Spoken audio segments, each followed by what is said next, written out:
Tesla contraint d'offrir la mise à niveau de l'ordinateur des voitures, des modèles 3 et modèle Y sûrement, après une publicité mensongère. Alors attendez, qu'est-ce qui se passe là? Quel pays, quel modèle, quelle plainte, qu'est-ce qui s'est passé encore là? Donc depuis 2016, Tesla annonce que ces véhicules ont tout le matériel nécessaire pour devenir entièrement autonomes et recevoir les futures mises à jour. Pourtant, il semble que le fabricant demande toujours à ses clients de disposer de la dernière mise à jour matérielle de son ordinateur de bord pour avoir accès aux fonctionnalités de la conduite. Pour tenir sa promesse, Tesla avait par le passé offert une mise à jour gratuite de l'ordinateur de bord. Oui, ça effectivement, on s'en souvient tous.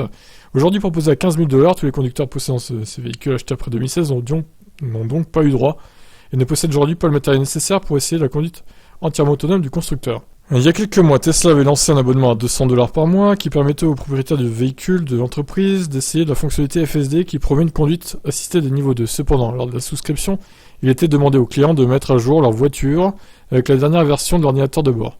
Pour rappel, le nouvel ordinateur de bord Hardware 3.0 est aussi puissant qu'une PS5, mais a eu comme impact de réduire légèrement l'autonomie des véhicules à cause de la forte consommation de la puce AMD Ryzen. Cette nouvelle version du matériel coûtait pas moins de 1 500 $ supplémentaires, mais le prix a finalement été baissé à 1 000 $ récemment. Ça semble donc aller à l'encontre de la promesse de Tesla de mettre à niveau le matériel gratuitement si nécessaire, afin d'atteindre la capacité de conduite autonome promise depuis 2016. Un client a donc porté plainte contre le constructeur pour publicité mensongère. Alors, clairement, il a eu raison. Et a fini par gagner le procès, après que Tesla ne s'est pas présenté pour se défendre. D'accord, ils se sont même pas présentés, quoi. Ils se sont dit, vas-y, c'est peine perdue, on va pas se présenter. Le juge a donc contraint l'entreprise Elon Musk à mettre gratuitement à jour l'ordinateur du bord du plaignant. À la suite du succès du procès, on devrait voir d'autres propriétaires attaquer l'entreprise pour avoir droit à une mise à niveau gratuite. Mais voilà, encore une fois, voilà. C'est le genre de choses que j'aime pas avec Tesla.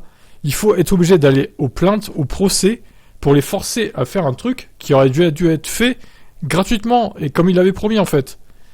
C'est pas normal, je suis désolé, il y a des trucs qui vont pas avec cette marque. Quel genre d'entreprise fait ça en fait? C'est pas honnête.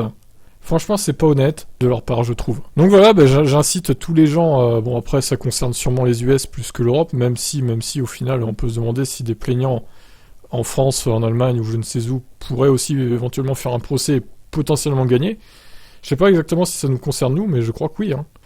Donc écoutez, si vous voulez avoir votre mise à niveau comme promis gratuitement, il va falloir faire un procès, pas le choix. Sinon ils se bougeront pas et ils vous feront payer 1000 balles.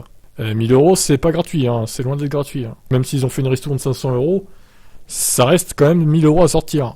Ce qui est juste énorme. Bon, vous en pensez quoi des agissements de Tesla? Un peu lamentable, non? Quand ils font ce genre de choses. Ciao.